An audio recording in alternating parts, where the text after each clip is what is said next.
টলমল চোখে নিচের দিকে তাকিয়ে আছে রোদ। হাসি বেগম বলে ওঠে, অপয়া অলক্ষী একটা মেয়ে, কোন একটা কাজ ঠিক করে করতে পারে না। রাগান্বিত হয়ে বলে, যা, বাথরুমে কতগুলো ময়লা কাপড় রাখা আছে, হাতে কেচে সুন্দর মতো পরিষ্কার করে ছাদে শুকাতে দিয়ে আয়। মাথা নাড়িয়ে হ্যাঁ সম্মিত দিয়ে আস্তে করে চলে যায় রোদ। এই বাড়িতে মার খাওয়া এটাই হচ্ছে তার প্রতিদিনের রুটিন। কোনো কাজে ভুল হলেই তাকে মার খেতে হয়। সকাল সকাল ঘুম থেকে ওঠার অভ্যাস রোদের। সকাল সকাল ঘুম থেকে উঠেছে, রুমের বাইরে যাওয়া বারণ, তাই রুমের মধ্যেই বসে বই পড়ছিল। হঠাৎই মেজো মামি এসে বললেন, তা নবাব জাদি, সারাদিন কি এভাবেই বসে বসে কাটানোর প্ল্যান করছেন নাকি? রাজরানীর মতো এই বাড়িতে বসে বসে খাওয়া চলবে না, তাড়াতাড়ি রান্নাঘরে আসেন আর বাসার সবগুলো কাজ করেন। আস্তে করে বিছানা থেকে নেমেই মাথায় ভালো করে ওড়না টেনে রুমের বাইরে বেরিয়ে আসে। রান্নাঘরে কাজ করার সময় ভুলবশত হাতের থেকে চায়ের কাপ পড়ে যায়, আর যার জন্য হাসি বেগম থাপ্পড় মারেন। প্রায় 2 ঘন্টা ধরে কাপড় দিয়ে বালতি করে নিয়ে ছাদে উঠেছে রোদ। কোমরে ওড়না বাঁধা, চুলগুলো বেনি করে ছেড়ে রাখতে বেশ লাগছে। জামা কাপড় শুকাতে দিয়ে যখনই রোদ যেতে যাবে, পেছন থেকে কারো ডাক আসে, এই মেয়ে শোনো। কোন পুরুষালী কণ্ঠ পেয়ে ভয়ে ভয়ে কেঁপে ওঠে রোদ। ভয় ভয়ে পেছন ফিরে তাকায়, অয়ন ছাদে এক কোণে দাঁড়িয়ে আছে। রোদকে এইভাবে ভয় ভয়ে তাকাতে দেখে অয়ন বলে, ভয় পাবার কিছুই নেই রোদ, আমি অয়ন, এইদিকে আসো। রোদ কিছুটা স্বস্তি নিঃশ্বাস ফেলল, আস্তে করে সামনের দিকে এগিয়ে যায়। অয়ন বলে, রোদ কেমন আছো তুমি? কালকে আসলাম আর সারাদিন রাতেও কোথাও তোমাকে দেখলাম না, কোথায় ছিলে? রোদ আমতা আমতা করে বলে, আলহামদুলিল্লাহ ভালো আছি অয়ন ভাই, আসলে আমার শরীরটা ভালো ছিল না, তাই রুমে ছিলাম অয়ন ভাই। অয়ন বলে, দিলেই তো মনটা ভেঙে ভাইয়া ডেকে। চমকে তাকায় রোদ। অয়ন হেসে বলে, তোমার মতো এক সুন্দরী মেয়ে যদি ভাইয়া ডাকে, কষ্ট তো তখনই কচু গাছের সাথে গলায় দড়ি দিতে মন চায়। লজ্জায় মাথা নিচু করে ফেলে রোদ। অয়ন মনে মনে বলে, আসলে মেয়েটা অসম্ভব সুন্দর, শুধু সুন্দরী নয়, মারাত্মক সুন্দর, পুরো চেহারাই যেন মায়াতে ভরপুর। হঠাৎ করে অয়নের খেয়াল হয় রোদের গালে লাল দাগ হয়ে গেছে। ব্রুকুসকিয়া অয়ন জিজ্ঞেস করে, রোদ কি হয়েছে তোমার গালে, এইভাবে লাল দাগ হয়ে আছে? রোদ কিছুটা চমকে যায়, তারপরে বলে, আসলে ভাইয়া তেমন কিছু না, অ্যালার্জির কারণে হয়তো এইভাবে লাল হয়ে আছে। বলে রোদ মাথায় ওড়না দিয়ে গাল ঢেকে দেয়। অয়ন কিছু বলতে যাবে, তার আগেই নীল এসে বলে, ব্রো কি করছে এখানে? আর আমি তোমাকে পুরো বাড়িতে খুঁজে হয়রান।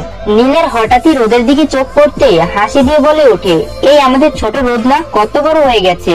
কেমন আছো রোদ? আমি ভালো আছি ভাইয়া, দুজনে কুশল বিনিময় করে।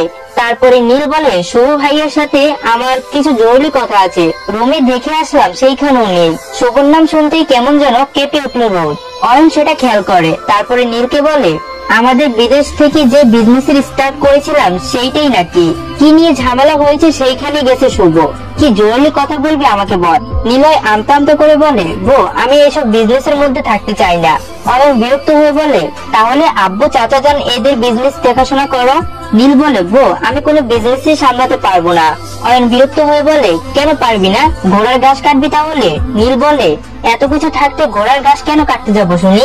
আমি সারা বিশ্ব ঘুরবো আর ব্লগ ভিডিও করব, তারপরে বসে বসে খাবো, শুধু এত কষ্ট করার কোনো মানে হয় না। অয়ন নীলকে ভাঙ্গা করে বলে, সারা রাত তোর ব্লগ ভিডিও, আসছে সারা বিশ্ব ঘুরবে আর ব্লগ করবে। ব্রো তুমি জানো শাহরুখ খানের থেকেও আমার কত প্রেম পড়ুয়া। শাহরুখ খানের মতোই ঘুরে স্টাইল দিয়ে দাঁড়াতে যাবো, অমন সময় ভেজা কাপড়ে পানি পড়ছিল ছাদের সেইখানে, পা স্লিপ কেটে দপস করে পড়ে যায়। নীলয়ের অবস্থা দেখে রোদ অয়ন দুজনে হেসে দেয়। এদিকে নীলয় বেচারা বলে, শালার কোপাল, বাড়িতে আসার পর থেকে পড়ে যাবার শনি লেগেই আছে আমার পেছনে। রোদকে হাসতে দেখে অয়নের হাসি থেমে যায়। অয়ন অপরাধ দৃষ্টিতে তাকিয়েছে রোদের দিকে, হাসি দিলে গালে টোল পড়ে, যার জন্য আরো বেশি সুন্দর দেখায়। মুগ্ধ চোখে তাকিয়ে আছে অয়ন। হঠাৎই অয়নের এমন দৃষ্টি দেখে থতমত খেয়ে যায় রোদ, চুপ করে সরে আসে, তারপরে ছাদ থেকে চলে যায়। রোদ সরে যেতে হুঁশ আসে অয়নের, তারপরে নীলের দিকে তাকায়, নীলকে উঠে দাঁড়া করায়, তারপরে নিচে নিয়ে যায়। দুপুর 12টা 30। বাসার সব রান্না বান্না শেষ করে যেই না রোদ রুমের দিকে যাবে ফ্রেশ হতে, তখনই হাসি বেগম বললেন, রোদ এই রোদ শোনো। রোদ পিছন পেয়ে তাকায়, তারপরে বলে, জি মামি কিছু বলবেন? হাসি বেগম বলে, রোদ তুমি শুভ রুমে গিয়ে রুমটা পরিষ্কার করে আসো যাও। রোদ কিছুটা চমকে যায়, তারপরে ভয়ে ভয়ে বলে, মামি তুমি অন্য কোনো সার্ভেন্টকে পাঠাও না, আমার পুরো শরীরে ঘেমে নেই একাকার, আমি পারবো না। হাসি বেগম রাগান্বিত হয়ে ধমক দিয়ে বললেন, তোমাকে বলেছি তুমি যাও। রোদ ভয়ে ভয়ে হাঁটা দেয় শুভর রুমের দিকে।